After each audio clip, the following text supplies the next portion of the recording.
Welcome back to The Line. Questions about the future of UNM's Board of Regents were answered this week when Governor Michelle Lujan Grisham appointed 5 new members to the university's governing board.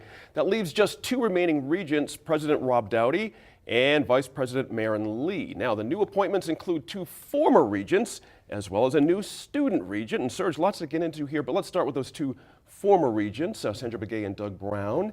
Is there value in bringing, does experience count sometimes at this level in these things? Does that work? Does that make sense to you to bring some former folks back? Yeah, I mean, I think with the huge number of new regents, there's certainly, some value in having people who have been there before and have done it, right? The concern is that they'll say, oh, when I was here before we did it this way, and not be agile enough to address the new problems and the issues that are going on now that they didn't see back then. But experience is rarely a bad thing to have around. Sure.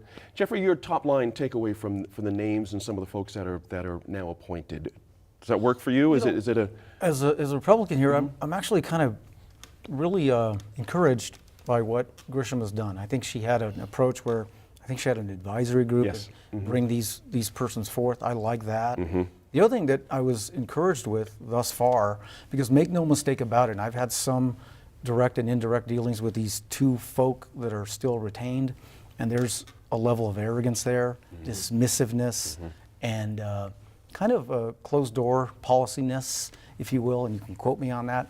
So I'm hoping this refreshed group, by the way, it's also composed of kind of a multi-disciplinary composition. I think you've got a health perspective coming in, that's right, a law person coming in, even an engineer.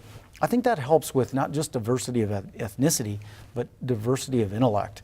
And in the final analysis for me, again, let these folks be the stewards for what they're supposed to do for the rest of us, be accountable, and make the folks underneath them accountable, that is, in terms of operations. When you think about it, Mr. Dowdy had his share of moments in the press where there were issues about enough people there for votes, and there was a lot of things that happened. Well, think about were you involved in any of those things with him, or what was your capacity that you mentioned? Somebody very close to me who Merritt and I know, we won't mention names, was actually a regent nominee, part of that process, and firsthand disclosed some of the arrogance and some of this arbitrariness going on. Look at the Health Sciences Center governance.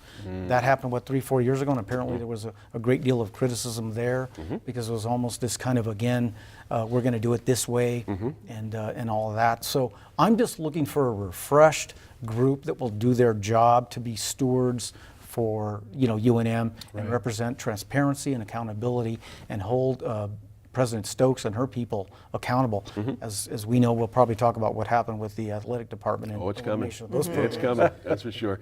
Sophie, 5 women are clearly now. As it should be. There you go. Although I would be good with 7. You know what? Not just that, but also the presence of academics on the board of Regents. I think there is a lot that this Board of Regents has to deal with. There were so many seats that opened up that if there wasn't a significant presence of people who have been involved in academia, so Doug Brown, Rob Schwartz, both. Doug Brown, a former dean of the Anderson School of Management, Rob Schwartz, professor at the law school, Sandra Begay's experience as a regent. I think that these are important areas of input or opportunities for input by these folks, because we have not just the sports issue, we have declining enrollment for UNM, and that's been going on for some time. Issues with funding. We need people who are steeped in the issues, even if they haven't yet come to conclusions about what the solutions are. My hope, to Serge's point, is that they'll be able to bring that experience to bear, and it won't just be, well, here's how we did it before. And I think this group is smart enough to know how we did it before doesn't really apply to where we are now. Right. I'm sure that sort of came out in that process Jeffrey mentioned, vetting where those folks are at. Merritt, let's just go there on some of the things they're going to be dealing with right away. They've got indictments handed down to a former athletics director. You've got this whole soccer sports thing we were just talking about. How much of that is actually on a regent's plate versus just watching it play out at the university? Then when we're needed, we can get into this kind of a thing. Or should they be a little more proactive on this kind of stuff? Well, and I think that's the question for really any governing board, is how active, how proactive, how much up in the knickers of administration are you going to get? Right. We've had a clearing out of the front office at UNM. So I think the Board of Regents, needs to give this administration, university administration, some time to succeed, but also with the background and knowing the history, ask the pointed questions at the right time, and keeping the pristineness of governance cannot be overemphasized, especially after the debacle with the hearings to cancel sports. Right. This board has really got to step up on that, and so I think letting the administration, the new front office at UNM, succeed where they can. Right. Asking the difficult questions to forestall additional problems or identify them before we read about it in the newspaper or the AG shows up. That's right. Which actually are basically the same event these days. That's true. That's true. So really just as a mindset, rather than delving in issue by issue, I think this Board of Regents has to decide what their role is going to be and how their interaction, what their relationship with the front office is. Do you think there's anybody at the top at UNM within administration or within the regions who doesn't wish that this sports stuff was over? Right. I mean, the fact that the legislature is saying take our $2 million Yes. and they there's have no such free- there's big no free money, things as to they deal say. with from an Right. academic, from But an these academic deficits perspective. were taking place for years. That's what gets me. In other words, Oh, true. Right. I like what you said about being preemptive. Barney Fife used to say, nip it in the bud. These Right. exaggerated ticket sales for football were going on for Oh, yeah. years. And they weren't meeting those projections. You go to a game now, it's sparsely, it's sparsely populated. That was going on for years, these exaggerated goals for football. And sports cannot be the purpose of a university. That's, I think the all the stuff with the athletic department is really this tail that is in serious danger of wagging the dog. And Yep. I'm really hopeful that the Board of Regents can say, okay, our job is not to micromanage any part of the university, but especially not only focus on the athletic department. It's like Sophie said, enrollment has been dropping for years, right? It's down like 7% in the last year. Right. That's the real issue, right? That's what they need to be jumping in, not worrying about who said what in the athletics department or.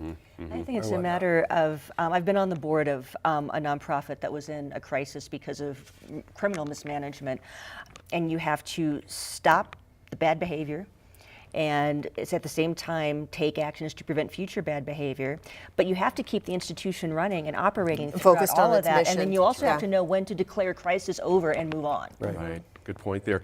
Appointments, Jeffrey, are certainly coming, and we've got a history now of approval out of the Senate, which failed to, in recent times approve regions. We've got some hard feelings in Santa Fe right now from some Republicans about the way they're being treated, the way things are going right now. Do you anticipate some problems here in this appointment process? Probably. Okay. But on the other hand, I like that. it's called politics, right? Yeah. What I want to talk about is That was The good. governor is in a unique position such that because the nominees that Martinez put forth weren't approved, I guess, whatever the terminology is, you've got 5 new persons that have 5 different experiences and temperaments that I think can really refresh the board. I think that's the uniqueness here. And I think if we can have the board do what they're supposed to be, set guidelines, set goals, the powers vested in the president to do the job, but let's be transparent, let's be welcoming of input, and let's hold people accountable in a preemptive manner to Merritt's point. So I think we're in a good position if we can refresh that. So if we pick up on that, we've got a minute left on this, on the politics of it. I mean, none of the names here are terribly controversial, but you never... And I think given the composition of our legislature, I don't actually anticipate any real difficulty here. Can I just confess something? As we were preparing for this, as we were talking about this, I had a moment where I thought, Jamie Cook is no longer Right. a regent? What? When did that happen? lot of years, yeah. So I think, not just on that, but I think that it's going to take some real effort. UNM is trying to present itself as, part of engaged in new initiatives with new focus, new regents, new leadership at the top, et cetera. Let's move forward. people who are closely paying attention, who work at UNM, whose children are there, students, et cetera, will be paying attention. But I think the expectation has to be that the rest of the state is like, oh, Jamie Cook's not still on there. Right, right, you know, right. that they're not engaged. your point, yeah. I expect most of the state doesn't know who he is. Interesting either, point but there. yeah. We'll have to leave that there for now. But still ahead on the line, Republican frustration, I mentioned this a second ago, over their role in a new administration and Democratic-controlled Roundhouse. Plus, head to our website for more discussion from the line panelists, including a citizen movement to impeach the new governor. So, Merritt.